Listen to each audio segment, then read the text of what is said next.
안녕하십니까, 박병욱입니다. 조선일보의 오늘자 토요일 칼럼인데요. 강천석 씨가 올려놨네요. 제목은 부인 연줄 비서관 행정관 용산 밖으로 내보내야, 이렇게 썼습니다. 먼저 한번 내용을 읽어보겠는데요. 대통령 기자회견을 보고 과거와 달라졌다는 느낌을 받았다. 좋은 방향으로 변화했다. 답변하는 태도나 다양한 단어가 다듬어졌기 때문인 듯 했다. 어쩌면 기대를 넘어 낮게 잡은 데서 비롯된 착시 효과인지도 모른다. 좋은 방향으로 변했다는 내 느낌은 심증뿐이었다. 네, 그렇게 얘기했는데, 주변에 여러 사람들에게 한번 물어봤나요? 이런저런 내용에 대해서 한번 물어도 보고 또 만나서 얘기도 나눴던 것 같은데, 이제 이분이 쓰고자 했던 내용이 이 부분인 것 같아요. 협치의 자세를 보일 소재가 없던 것은 아니었다. 연금계획 법안이 그렇다. 여야는 현재 9%인 보험료율을 13%로 올리는 데 의견 일치를 됐다. 그런데 얼마를 받느냐는 소득 대체율을 두고 여당 43%, 야당 45%라는 차이를 좁히지 못했다. 대통령이 야당안을 받겠다 혹은 서로 1%씩 44%로 하자고 물꼬를 텄더라면 협치 첫 시범이 됐을지 모른다.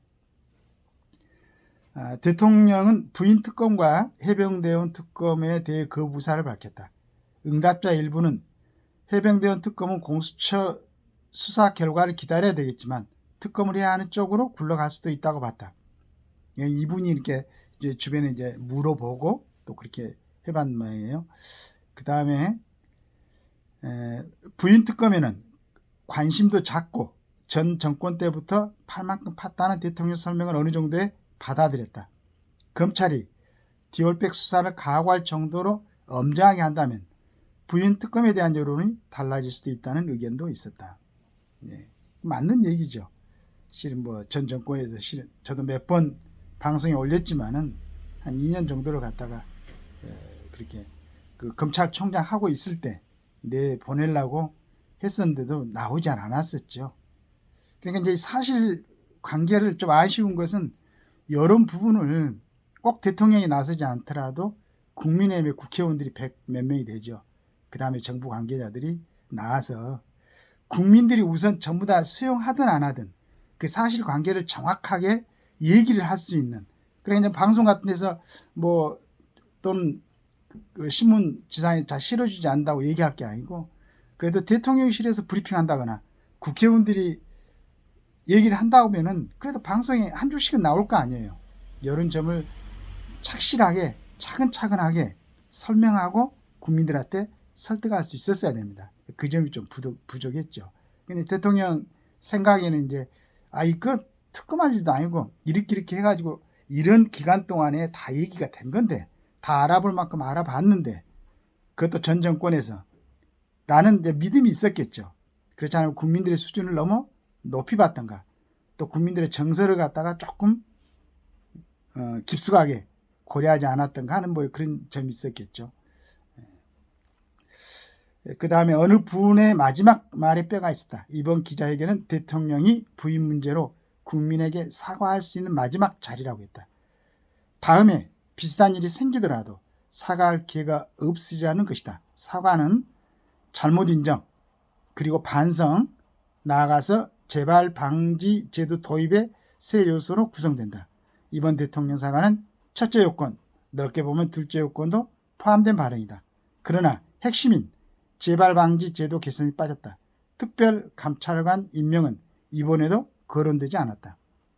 물론 이제 제 생각에는 그날 자리에서는, 기자회견 자리에서는 얘기를 안 했지만은 아마 특별 감찰관은 임명할 거라고 생각을 하고 있습니다. 이게 만약에 혹시 국회에서 추천이 안 돼서 임명이 안 된다, 그런 일이 없도록 야당에서도 적극적으로 나서서 추천해가지고 이건 반드시 임명하기 바랍니다. 필요한 기간을 왜 임명하지 않고 필요한 기간을 왜 또 추천하지 않는지. 그러니까 특검을 거론하고 특검을 밀어붙이는 것보다는 미리서 예방할 수 있는, 뭐 국민들을 생각하고 국가를 생각한다면은 미리서 안 좋은 일을 예방할 수 있는 일에 야당도 협조를 해야 된다고 좀 생각합니다. 대통령이 일하는 곳, 사는 곳을 구중궁궐이라고 부르던 것은 옛말이다. 용산시대 대통령 환경은 안에서 밖을 내다보지 못해도 밖에서 아니 훤히 들여다보이는 유리어항이다. 비서실에 대통령 부인 연줄로 들어온 비서관, 행정관이 꽤 된다고 한다. 이게 상당히 이제 문제가 된다고 생각하죠. 그 명단이 오래전부터 나돌았다. 입 밖에 내지 않아서 그렇지 공인된 비밀이라고 본다. 이런 부분을 대통령이 알고 있다면은 이런 부분을 정리를 해야 되겠죠. 이 상황에 대해서 부인 문제를 누가 꺼낼 수 있겠는가? 논의도 못하는데 대통령에게 보고할 용기를 누가 내겠는가? 서로 한 번 용기를 냈다 하더라도 대통령이 이 말을 찌푸리는데 다시 보고할 바보가 세상 어디에 있겠는가? 보고도 받지 못한 대통령이 어떻게 그 상세한 내용을 알겠는가? 만약에 진짜로 누가 보고를 했는데 이 말을 찌푸렸다면 그건 이제 대통령 문제가 되는 거죠. 네, 그렇다고 생각합니다. 그리고 그럼에도 불구하고 얘기를 할 수 있어야 되는데 저도 그건 장담을 못 하겠습니다. 그래야 대통령은 반드시 이번에는 특별감찰관을 임명해야 되지 않을까 그렇게 생각합니다. 미리서 차단해야 되겠죠. 완벽한 사람은 없겠죠. 완벽한 사람은.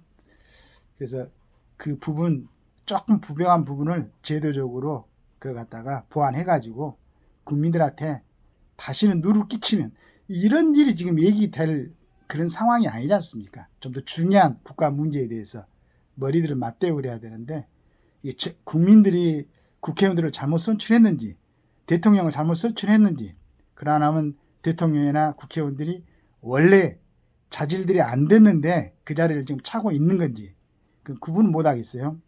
하여간 다시는 이런 일로 국가가 흔들리고 국가가 시끄럽고 국민들이 신경 쓰는 일이 다시는 없었으면 좋겠어요. 이분이 마지막으로 부인 문제로 다시 사과할 기회는 대통령에게 주어지지 않는다는 그 무서운 말이다.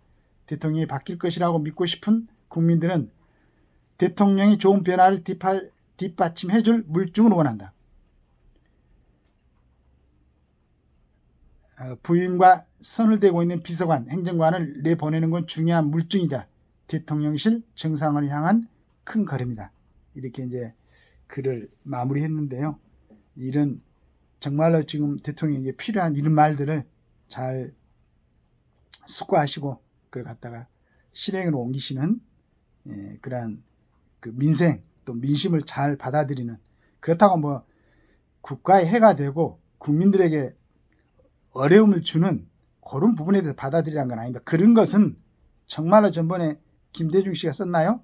자리를 걸고라도 배책을 해야 되고 그러나 우리 대통령이 5년을 마치고 나서 국민들에게 정말로 잘 했던 그런 대통령 중에 한 분이다라고 평가받을 수 있도록 이런 좋은 제언을 좀 잘 받아들여 가지고 멋있는 그리고 결단력 있는 나라를 다시 한번 재정비시키는 멋있는 그런 대통령이 되시길 바라겠습니다. 감사합니다.